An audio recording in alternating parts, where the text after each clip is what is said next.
Ассаламу алейкум, жалпы жамаат, жалпы таксиде иштеп жаткан туугандар, агалар, эжелер, карындаштар, энелер деп коет го. Кутмандуу кушак күнүңүздөр менен барыңыздарга.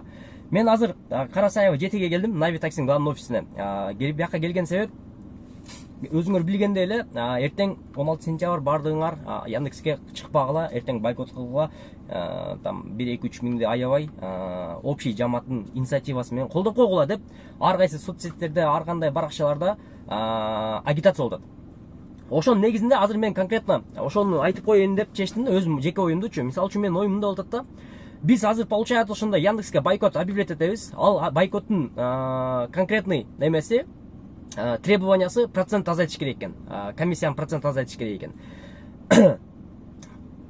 Буну мындай четке калып коелу. Экинчи получается ошол Яндекске бойкот кылганча биз азыр Навиге же Жоргого же там Адбарта же болбосо эмеден Индрайверден заказ алып иштеп тургула дейт.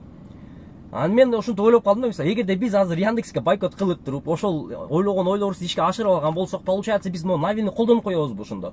Чыгып туруп Навиге иштеп турган кайра кетип калабызбы? Это тоже неправильно, это тоже мындай порядочностько жатпайт да. Ошол үчүн мен азыр конкретно бияка Навиге келип, азыр бияка дагы ошо группадан 5-6 бала келип, конкретный суроолор даярдап коюп, ушундай болуп атат деп, ошону видео фиксация кылып, кандай болот, эмне болот, силердин программалар ушундай экен, силердин мунулар мындай экен деген вопросторду көтөрүп, ошол вопросторго бизге жооп берген болсо, ошол жоопту кайра видео обращение чыгып бияка айтам. Ушундай дешти, ушундай болду, ушундай нерсе кылышты депчи.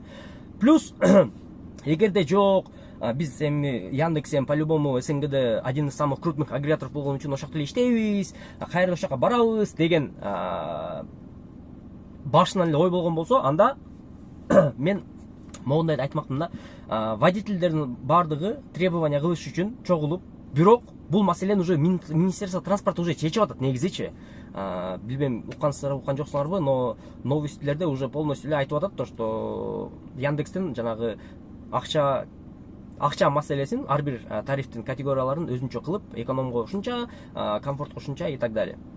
Ошону ишке ашырып, ошонун азыр иштин жүзүн болуп атат экен негизичи. Бирок мен лично ойлоп атам да, конкретно Яндекс алгоритмди өзгөртүп, ар бир водительге 700 сомдон саатына кылса, ошондо ар бир иштеген водитель 10 саатта 7000 тапкан болсо, арендадан сырткары, газдан сырткары чөнтөгүнө 4500-4000 калат экен. Это уже более чем нормально заработок.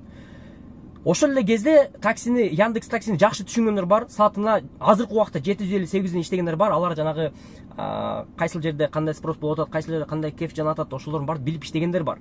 Бирок ошолорго деле эгерде саатына 700 сом кылган болсо, алар уже 1000ден иштеп калат да. Это баардыгына плюс болот. Ошону конкретно айтып чыккан болсок, возможно, ошону өзгөртүп берет. Бирок азыр Навиге кирип туруп, кандай маалымат алабыз, кандай эмне болот, айтып туруп, анан кийин кайра видеого чыгып туруп, полностью чок чему, кандай болду, эмне болдуну сүйлөшүп чыгарам. Ага чейин ушул видеону конкретно бөлүшүп, эмеге жазып,